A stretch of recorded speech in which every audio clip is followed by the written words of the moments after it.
problema del acceso a la justicia a partir de las disposiciones constitucionales plantea muchas incógnitas, entre otras cosas, porque en México no tenemos un sistema institucionalizado de apoyo al justiciable para acceder a la justicia.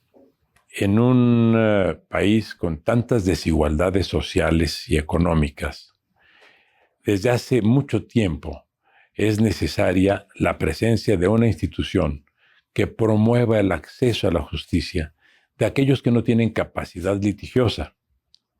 De manera que lo que ocurre en nuestra realidad jurídica, política y social es que el acceso a la justicia está reservado para quienes tienen esa capacidad litigiosa, o sea, para quienes disponen de recursos económicos. Esta es una deficiencia que hemos arrastrado por décadas y que no ha tenido respuesta, entre otras cosas, porque en México en 1917 desaparecieron dos secretarías por disposición constitucional, la Secretaría de Instrucción Pública y la Secretaría de Justicia. En 1921, gracias a la promoción del entonces rector de la universidad, José Vasconcelos, fue restablecida la Secretaría de Instrucción con la denominación Secretaría de Educación Pública. Pero todos se han olvidado, por más de un siglo, de restablecer la Secretaría de Justicia. México es uno de los muy pocos países en el mundo que carecen de Secretaría de Justicia. Y entonces el Estado mexicano no tiene política en materia judicial, en materia de justicia en general, y no hay instrumentos que se hayan desarrollado para favorecer la integración de la ciudadanía en su conjunto, de todos los estratos socioeconómicos del país, a los procesos de carácter judicial. Esto, por supuesto, genera efectos secundarios muy complejos, entre otros, que la justicia muchas veces se exige en la calle, en vez de plantearse ante los tribunales.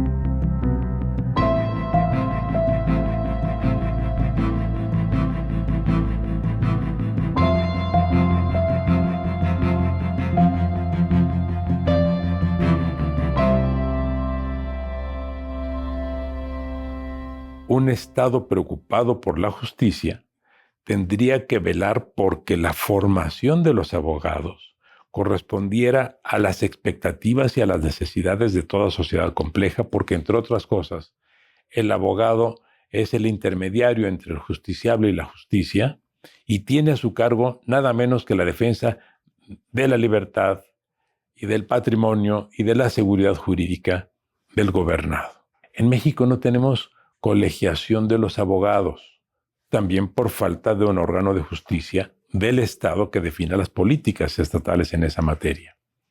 ¿Y esto en qué se traduce? En que el justiciable no tiene la seguridad cuando ocurre o cuando busca la asistencia de un abogado, no tiene la seguridad ni de su capacidad profesional ni de su idoneidad ética, porque ningún abogado está sujeto a colegiación obligatoria. Hay centenares de colegios de abogados en el país, pero con características muy asimétricas. Hay de excelencia, pero también los hay que no llegan a ese nivel.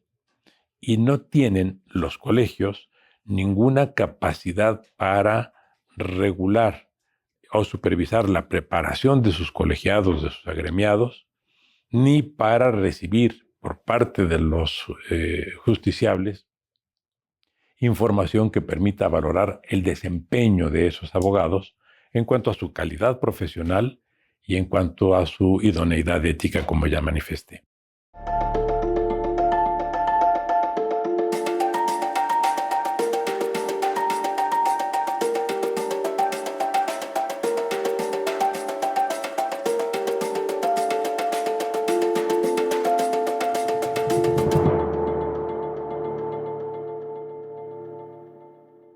México, por ejemplo, nuestra Constitución establece que la justicia sea pronta y expedita, o sea, que sea rápida y que esté al alcance del justiciable.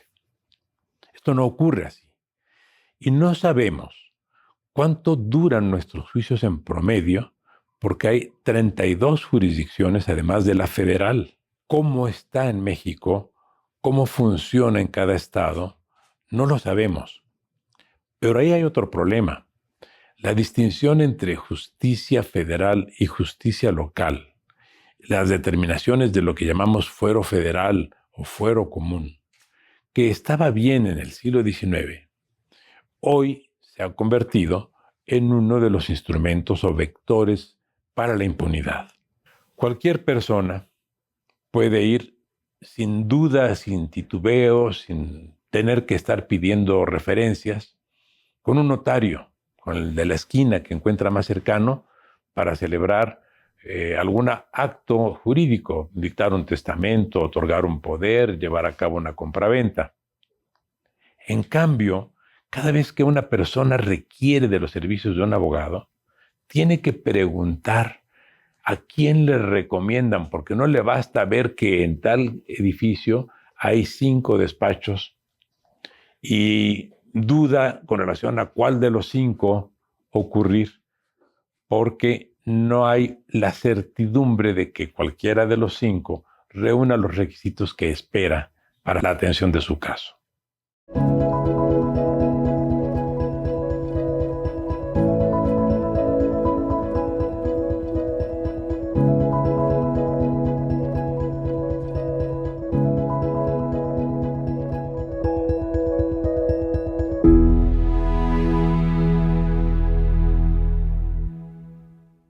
El acceso al abogado no siempre es fácil para cualquier persona en cualquier nivel de recursos económicos, por lo cual también el Estado debe procurar que haya aranceles de carácter social para quien no tenga un nivel determinado de ingreso, de manera que quien se encuentre en una escala de ingreso determinado pueda ocurrir con cualquier abogado y recibir, en cuanto a la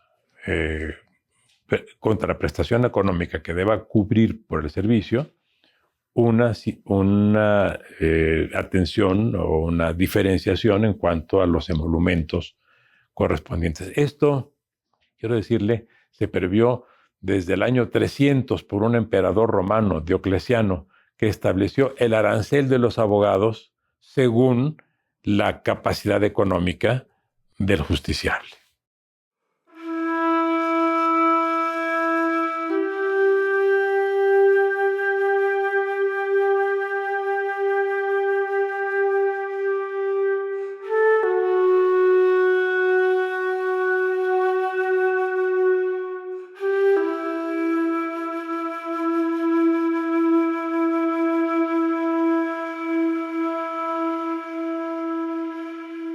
Se construyó primero en el orden federal y después, de manera sucesiva, en los ámbitos estatales, una institución que ha tenido mucho éxito en el mundo, que es conocida en su origen escandinavo como ombudsman y que se traduce como defensor del pueblo en algunos lugares o como comisiones de derechos humanos en el caso de México.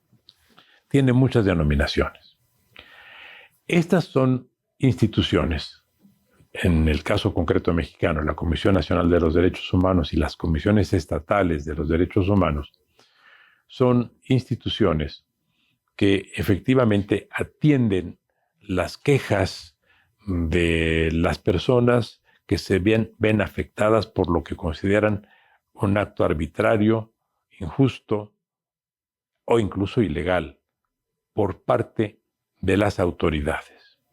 Se ha considerado que la única fuente de afectación de los derechos fundamentales son las autoridades. Y este ya es un criterio muy arcaico. También los particulares podemos afectar derechos de otros particulares. Esto, por ejemplo, se advierte, por poner un caso, en materia de las redes sociales. en las redes sociales se puede afectar gravemente el derecho a la intimidad de una persona. Y no se trata de la acción de un gobierno o de una autoridad pública, sino de otro particular. Así pues, nuestra defensa de los derechos humanos en México todavía tiene mucho camino por recorrer hacia el futuro.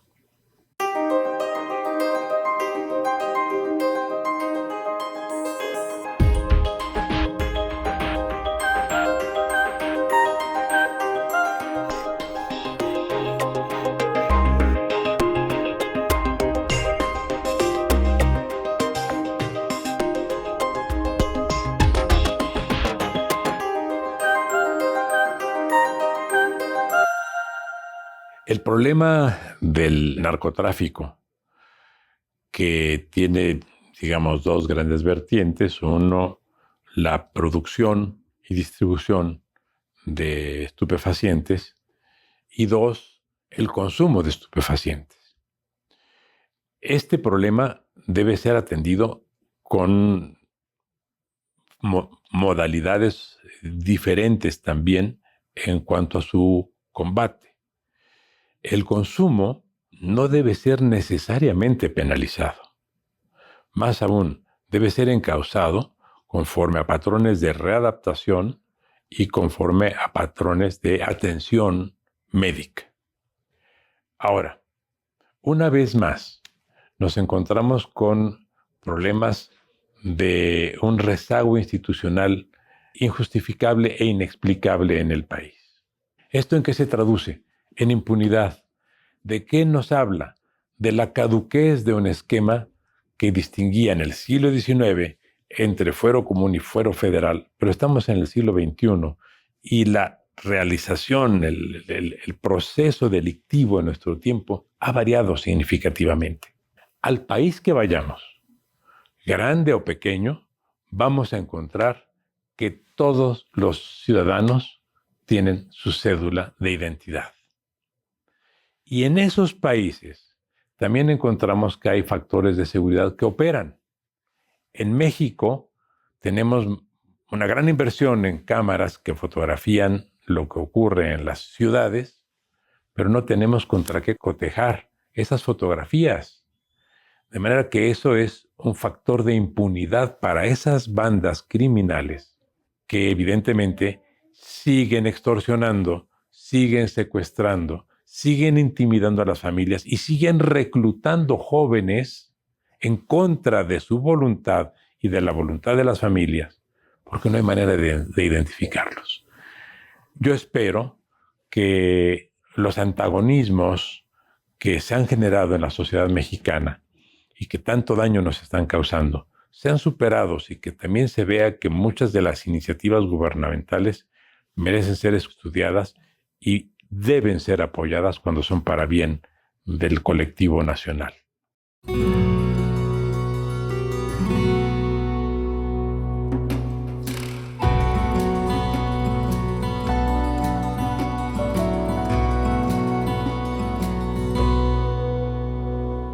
La relación de cooperación entre los órganos del poder es la mejor seguridad y la mejor garantía para los gobernados en múltiples sentidos. Es lo que asegura que los gobernados tengamos mejores instituciones y que los titulares de las instituciones sean también los mejor capacitados. Este problema de la coordinación y cooperación entre los órganos del poder está resuelto en la mayor parte de los sistemas constitucionales contemporáneos. Esto es lo que contribuye a la consolidación de un Estado constitucional o de lo que llamamos más genéricamente un Estado de Derecho. Lamentablemente, en la condición estructural del poder y del gobierno en México, todo se encuentra muy concentrado en la figura del presidente. Esa configuración piramidal del poder en México contribuye a lesionar la gobernabilidad del país, a lesionar la constitucionalidad de nuestra vida cotidiana y a lesionar la seguridad jurídica que tenemos los gobernados porque estamos expuestos a muchos procesos arbitrarios.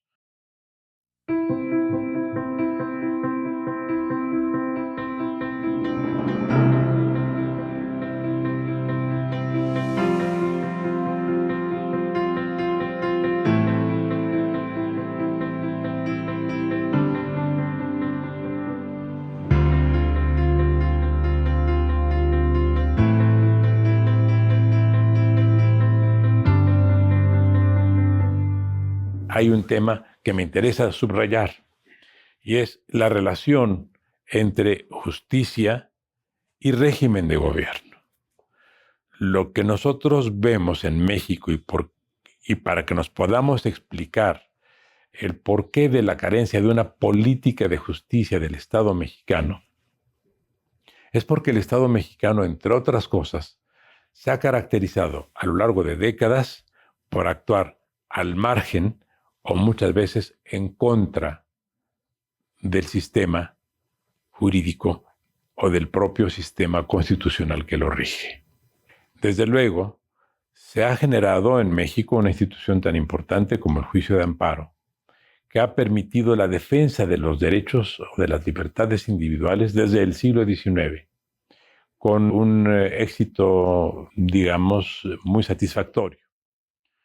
Pero la posibilidad de que el órgano jurisdiccional federal, a partir de 1995, intervenga también en la calificación de los procesos legislativos y en la determinación de la constitucionalidad de las leyes adoptadas por el Congreso, ha generado una tensión que se va acentuando progresivamente entre el aparato político del poder y el aparato judicial del poder, en detrimento del judicial.